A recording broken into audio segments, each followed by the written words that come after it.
Hello everyone start करते हैं twelfth class की रिप्रोडक्शन सीरीज़ के चैप्टर 4 से, जिसमें हम लोग पढ़ने वाले हैं रिप्रोडक्टिव हेल्थ। इस पूरी सीरीज़ में मैंने ट्वेल्थ रिप्रोडक्शन यूनिट जो है उसके first second third fourth chapter cover किए हैं। तो 3 चैप्टर ऑलरेडी कवर हो चुके हैं, ये फोर्थ चैप्टर है।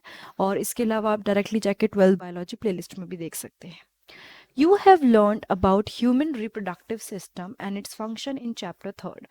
मतलब कि हम लोगों ने ह्यूमन रिप्रोडक्टिव सिस्टम के बारे में डिटेल में चैप्टर 3rd में पढ़ लिया था। Now let's discuss a closely related topic, reproductive health. अब हम क्या करेंगे, देखो अभी तक हमने पढ़ लिया था कि ह्यूमन जो भी फीमेल रिप्रोडक्टिव सिस्टम है, मेल रिप्रोडक्टिव सिस्टम है, मेंस्ट्रुअल साइकिल है, ये सारी चीज़ें हमने पढ़ ली थी। अब हम रिप्रोडक्टिव हेल्थ के बारे में बात करेंगे कि क्या क्या चीज़ें होती हैं, उससे रिलेटेड एस्पेक्ट्स क्या होते हैं वो पढ़ेंगे। What do we understand by this term? The term simply refers to healthy reproductive organs with normal function. इस टर्म का मतलब ही क्या है कि रिप्रोडक्टिव हेल्दी क्या हो, जो रिप्रोडक्टिव सिस्टम के जो यानी जो भी ऑर्गन्स हैं वो हेल्दी हों और उनके फंक्शंस नॉर्मल हों। However, it has a broader perspective and include the emotional and social aspect of reproduction also। अब ये चीज़ तो हमने जो पढ़ी कि भाई नॉर्मल ऑर्गन्स के बारे में बात हो रही है या फिर फंक्शंस के बारे में बात हो रही है, वो एक साइड है। दूसरी साइड में इसमें कई तरह के इमोशनल एंड सोशल एस्पेक्ट्स भी जुड़े होते हैं, जिसको अब हम डिटेल में पढ़ेंगे। देखो इमोशनल और सोशल एस्पेक्ट्स कैसे जुड़े होते हैं वो चैप्टर के आगे पता चलेगा। According to the World Health Organization, that is WHO, reproductive health means a total well-being in all aspects of reproduction। अगर हम बात करें WHO के अकॉर्डिंग रिप्रोडक्टिव हेल्थ का मतलब क्या है? Total wellbeing. मतलब अगर रिप्रोडक्शन को लेके चलें तो फिजिकल, इमोशनल, बिहेवियर, सोशल, सारी चीज़ें। फॉर एग्जाम्पल हमारे जब भी हम कोई बात करते हैं ना हेल्थ की भी, तो हेल्थ में सिर्फ ये नहीं होता कि हम फिजिकली फिट हैं, हेल्थ में होता है कि हम सोशली कैसे बिहेव करते हैं, मेंटली हम फिट हैं कि नहीं। तो ये एस्पेक्ट रिप्रोडक्टिव हेल्थ में भी आता है। ठीक है। नाउ यहाँ पे तो हमने ये पढ़ लिया कि किस किस चीज़ की बात हुई है। Therefore a society with people having physically and functionally normal reproductive organs and normal emotional and behavioral interaction among them in all sex related aspect might be called reproductively healthy। मतलब देखो, एक सोसाइटी जिसमें लोग physically या functionally normal हो, अगर हम reproductive organ के उससे देखें तो। दूसरी चीज, लोगों में जो बिहेवियल इंट्रैक्शन है इन चीज़ों को लेके, सेक्स रिलेटेड एस्पेक्ट्स को लेके वो नॉर्मल है, ये चीज़ ज़रूरी है और तब हम उसको कह सकते हैं कि रिप्रोडक्टिवली हेल्दी है। Why is it significant to maintain reproductive health and what are the methods taken up to achieve it? Let us examine it। मतलब कि ये ज़रूरी क्यों है, सिग्निफिकेंट क्यों है रिप्रोडक्टिव हेल्थ को मेंटेन करना, और मेथड्स क्या हैं, मतलब किस तरीके से हम बेटर रिप्रोडक्टिव हेल्थ को अचीव कर सकते हैं, वो आज हम देखेंगे। सबसे पहला पार्ट जो है that is reproductive health problem and strategies. हम लोग पढ़ने वाले हैं कि क्या क्या प्रॉब्लम होती है और स्ट्रैटेजी क्या है to face these problems.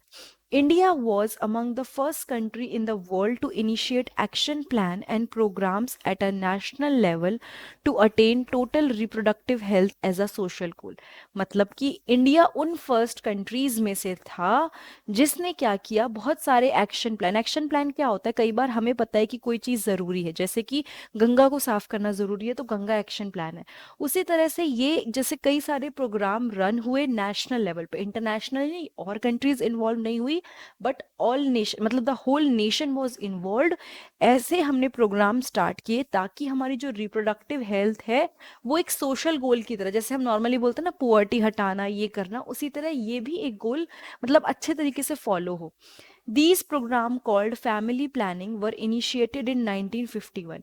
In programme को हमने बोला फैमिली प्लानिंग और ये 1951 में स्टार्ट हो गए थे।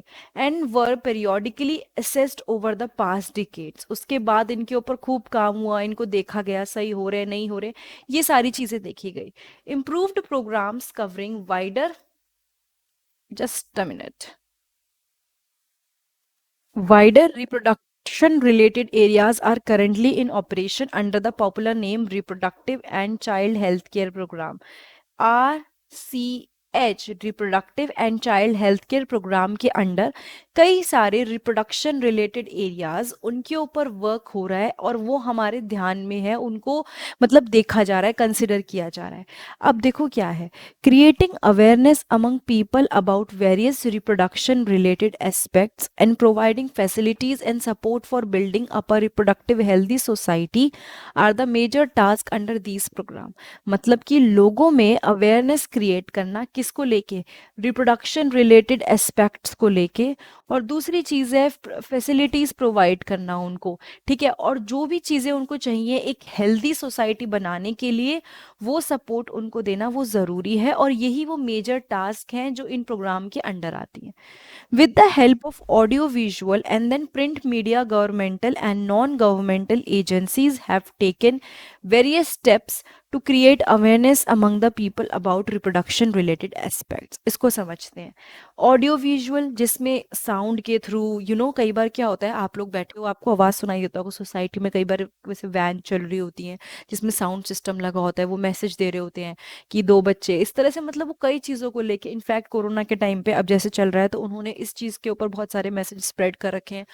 और उसके अलावा टीवी में बहुत सारी चीज़ें देखने को मिल जाती हैं। Print media, governmental and non governmental agencies, ठीक है, गवर्नमेंटल का मतलब हो गया जो गवर्नमेंट के अंदर आती हैं, और ये हो जाती हैं एनजीओ, वैसे तो ऑर्गेनाइजेशन होती हैं बट जो गवर्नमेंट से रिलेटेड नहीं है वैसी एजेंसीज।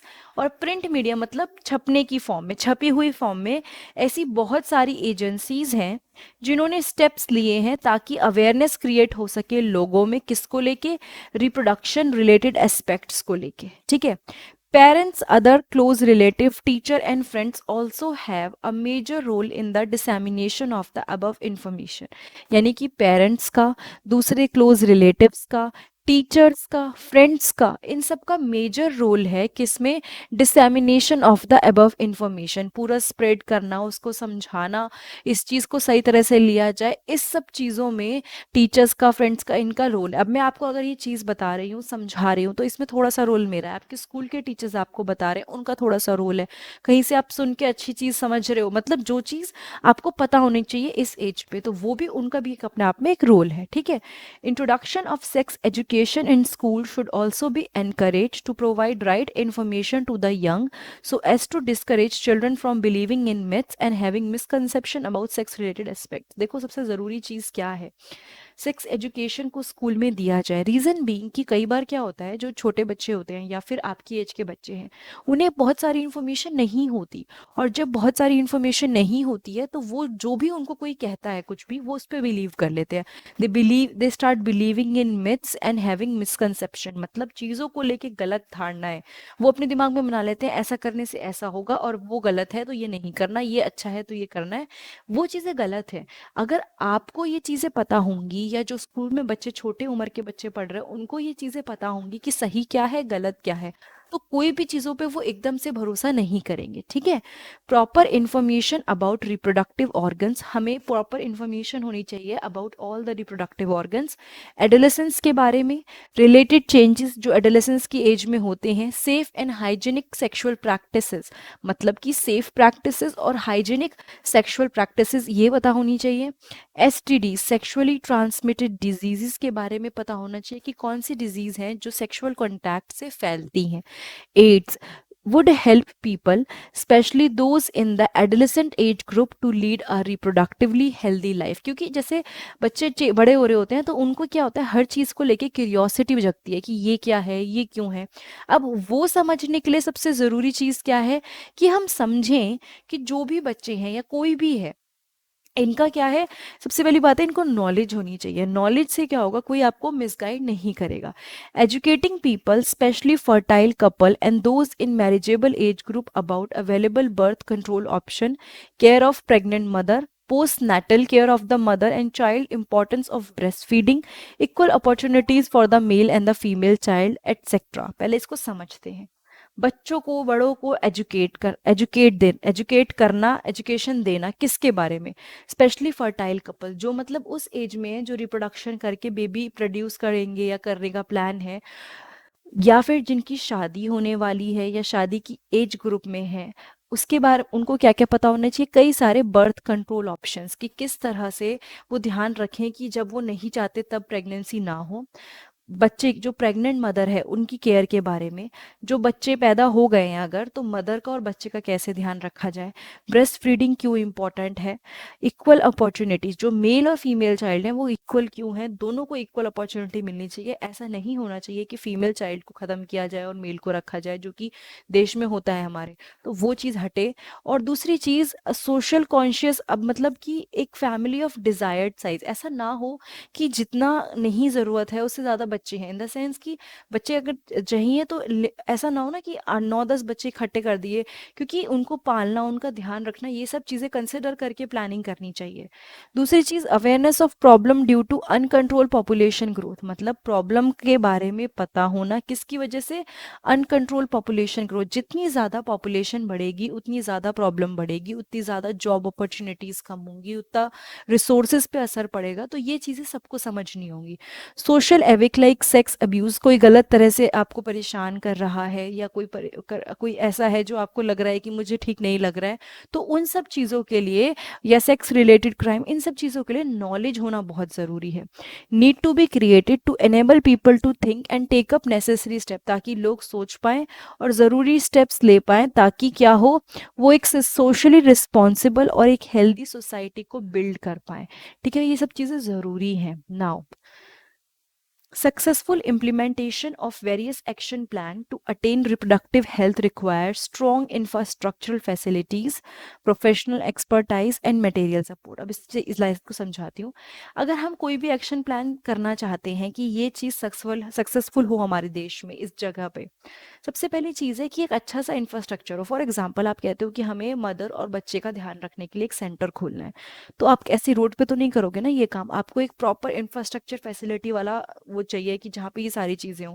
अब वहाँ पे अगर आप ये खोलोगे तो प्रोफेशनल एक्सपर्टाइज, जो डॉक्टर हैं, ये सब भी आपको चाहिए जिनकी मदद से आप काम कर सको। मटेरियल सपोर्ट, आपके पास सामान भी सारा होना चाहिए। These are essential to provide medical assistance and care to people in reproduction related problems like pregnancy, delivery, STDs, abortion, contraception, menstrual problems, infertility, etc. Problem बहुत तरह की है, एक बार देख लेते हैं, जस्ट अ मिनट। अब प्रॉब्लम कैसे कैसी है, जैसे कि यहाँ पे लिखा भी है, रिप्रोडक्शन रिलेटेड प्रॉब्लम, जैसे कि pregnancy, delivery, STD, abortion, contraception, menstrual problem, मतलब कि प्रेगनेंसी से रिलेटेड प्रॉब्लम्स, डिलीवरी, बच्चे को जब पैदा करना है तब related problem, STD, sexually transmitted disease से रिलेटेड प्रॉब्लम, डिजीज से रिलेटेड प्रॉब्लम, एबॉर्शन, जब बच्चे, कई बार क्या होता है बच्चे को रखना, या कई बार पेरेंट्स रखना नहीं चाहते, नो मैटर वो लड़की है या लड़का है, तो उससे रिलेटेड प्रॉब्लम्स, कॉन्ट्रासेप्शन की कैसे अनवांटेड प्रेगनेंसी को बचाया जाए, मेंस्ट्रुअल प्रॉब्लम जो पीरियड से रिलेटेड प्रॉब्लम होती है, इस सब के लिए, और प्लस इनफर्टिलिटी, कई बार कपल इनफर्टाइल होते हैं, वो बेबी प्रोड्यूस नहीं कर सकते, तो ऐसी प्रॉब्लम से डील करने के लिए आपको प्रॉपर मेडिकल असिस्टेंस चाहिए, कोई चाहिए जो इन चीज़ों में आपको समझाए, जो गाइड करे। Implementation of better technique and new strategy from time to time are also required to provide more efficient care and assistance to people. उसने क्या बोला, अगर बेटर टेक्निक हम लगाएंगे या नई स्ट्रैटेजी हम बनाएंगे समय समय पे, तो वो भी चाहिए, ताकि हम क्या करें, लोगों को proper efficient care and assistance provide कर दें, ऐसा नहीं तुक्के में नहीं, अच्छे से उनको जो चाहिए वो मिले। Statutory ban on amniocentesis for sex determination to legally check increasing and menace of family feticides, massive child immunization, etc. are some programs that merit mention in this connection. देखो, एमनियोसेंटेसिस में क्या होता था, जो बॉडी के बाहर का amniotic fluid होता था ना, उसको निकाल के चेक कर लेते थे कि वो लड़का है या लड़की है, क्योंकि उसके जो क्रोमोसोम्स होते थे उससे पता चल जाता था उस फ्लूइड से। लेकिन अब उस पर बैन लग गया है, बिकॉज लोग उसको, वैसे तो उसका टेस्ट किसी और चीज़ की वजह से होता था कि देख ले कोई प्रॉब्लम वगैरह ना हो, बट फिर लोगों ने उसको गलत तरीके से यूज़ करना शुरू कर दिया। Statutory ban on amniocentesis for sex determination to legally check increasing menace of female foeticide, लोग मतलब फीमेल फिटिसाइड का कहते हैं ना, उनको मारना, उनको समय से पहले मारना, और इन सब चीज़ों के लिए क्या होता है, बिल्कुल बैन हो गया। Massive child immunisation are some programme that merit mention in this connection. यहाँ पे क्या होता है, मैसिव चाइल्ड इम्यूनाइजेशन, बच्चों को भी कहते हैं ना टीका दिया जाता है, ये सब जरूरी है। अब क्या होता है, in amniocentesis some of the amniotic fluid of the developing foetus is taken to analyse. अब देखो समझाया हुआ है, एमनियोसेंटेसिस में क्या होता है, just a minute, amniotic fluid लिया जाता है डेवलपिंग फीटस से, ताकि एनालाइज करें फीटल सेल को और डिसॉल्व सब्सटेंसेस जो भी हैं। वैसे तो क्या होता है, मैंने क्या बताया, ये प्रोसीजर यूज होता है किसी भी टाइप के डिसऑर्डर का पता लगाने के लिए, जैसे कि Down syndrome, haemophilia, sickle cell anaemia, ठीक है, या फिर सर्वाइबिलिटी को देखने के लिए कि कितना चांसेस हैं, सब ठीक है कि नहीं है। बट लोगों ने इसको गलत तरीके से यूज करना शुरू कर दिया था।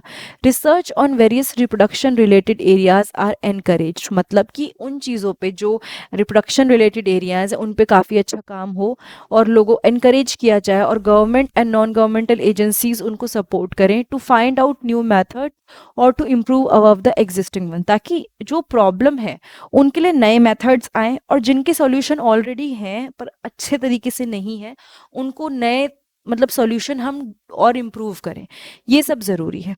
ठीक है, जस्ट अ मिनट। देखो यहाँ पे लिखा है कि आपको पता है सहेली a new oral contraceptive for the female. जो ये सहेली कॉन्ट्रासेप्टिव है फीमेल के लिए, वो साइंटिस्ट ने कहाँ पे खोज करी है उसकी, मतलब कहाँ पे उसको अच्छे से करा है, central drugs research institute CDRI इन लखनऊ। ये लखनऊ में हुई है, ठीक है। Better awareness about sex related matters, increase number of medically assisted deliveries and better post natal care leading to decrease maternal and infant mortality rates, increase number of couple with small families, better detection and cure of STDs, and overall increase medical facility for all sex related problem etc. They all indicate improve reproductive health of the society. देखो उसने बहुत कुछ बोल दिया, अब हम समझते हैं। लोगों में अवेयरनेस होना किसके बारे में, सेक्स रिलेटेड मैटर्स, मतलब लोगों को पता हो क्या सही है क्या गलत है, सेक्स रिलेटेड चीज़ें। उसके अलावा जो मेडिक डिलीवरीज हैं वो मेडिकली असिस्टेड हों। कई जगह पे गांव में हो जाती है delivery, which is very very unhealthy practice, because अब क्या हो गया, ज़माना चेंज हो गया, बॉडी चेंज हो गई है, पहले के हिसाब से नहीं है। तो प्रॉपर डॉक्टर की गाइडेंस की ज़रूरत है। तो वो चीज़ों के लिए लोगों में अवेयरनेस फैलाई जानी चाहिए। बेटर पोस्ट नेटल केयर, जब मदर ने बेबी को मतलब वो कर दिया है, पैदा कर दिया, उसके बाद उनका ध्यान रखने के लिए ये। उसके अलावा decrease maternal and infant mortality rate, अगर ये ध्यान रखा जाए डिलीवरीज का और बच्चे का, तो क्या होगा, मैटरनल यानी मदर की जो डेथ होती है प्लस जो इन्फेंट की डेथ होती है, वो जो रेट है डेथ का वो कम हो जाएगा। Increase number of couple with small families, लोगों में अवेयरनेस हो कि छोटी फैमिलीज क्यों बेटर होती हैं, क्योंकि उनको ज़्यादा अच्छे से पाला जा सकता है, पोसा जा सकता है। Better detection and cure of STDs and overall increase medical facility, मतलब कि प्रॉपरली STD को डिटेक्ट कर सकें और क्योर कर सकें। और दूसरी चीज़, ओवरऑल इंक्रीज मेडिकल फैसिलिटीज़, मतलब जितने भी लोग हैं जिनको कोई सेक्स रिलेटेड प्रॉब्लम्स हैं उसको इम्प्रूव किया जा सके। ये सब क्या होगा, ये सब इंडिकेट भी करता है कि सोसाइटी क्या है, रिप्रोडक्टिव हेल्दी है। This indicate improve reproductive health of the society, मतलब ये शो करता है कि किस तरह से जो मतलब प्रॉपर रिप्रोडक्टिव सोसाइटी की हेल्थ है, जो है वो बेटर है और अच्छी हो रही है। और ये सारी चीज़ें बहुत इंपॉर्टेंट है। तो इस पार्ट में हम लोगों ने एक तरह से इंट्रो पढ़ लिया चैप्टर का, दैट इज़ रिप्रोडक्टिव हेल्थ। हमने अलग अलग चीज़ों के बारे में पढ़ा, इसमें से ये जो एमनियोसेंटेसिस है ये इम्पॉर्टेंट है, इसको पढ़ के रखिएगा, काफ़ी ज़्यादा इम्पॉर्टेंट है ये, ठीक है। इसको बहुत अच्छे से पढ़ना है ताकि समझ में भी आए। नाउ इसके अलावा आपने ये पढ़ा कि क्यों ज़रूरी है एंड RCH, वैसे तो कोई पूछता नहीं है but you should know RCH की फुल फॉर्म, ठीक है। उसके अलावा हम जाते हैं, इन फैमिली प्लानिंग को हम पूरा पढ़ चुके हैं। तो these are all important things. Reproductive health आपने पढ़ लिया है, पार्ट 1 इसका, और ये है reproduction series with Indian study YouTuber, जिसमें हमने 12th बायोलॉजी की रिप्रोडक्शन के जो 4 यूनिट है उसको NCERT को लाइन टू लाइन कवर किया है। तो ये वीडियो अगर आपको अच्छी लगी है तो लाइक कमेंट सब्सक्राइब और शेयर ज़रूर कीजिएगा। उसके अलावा डायरेक्टली मेरे चैनल पे जाके प्लेलिस्ट में 11th biology, 12th biology, biology in human welfare, ecology, इस तरह की बहुत सारी प्लेलिस्ट बनी हुई है जिसमें आपको आपके काम का मटेरियल मिल जाएगा। आप वहाँ पे ज़रूर चेक कर लीजिएगा। Thank you so much.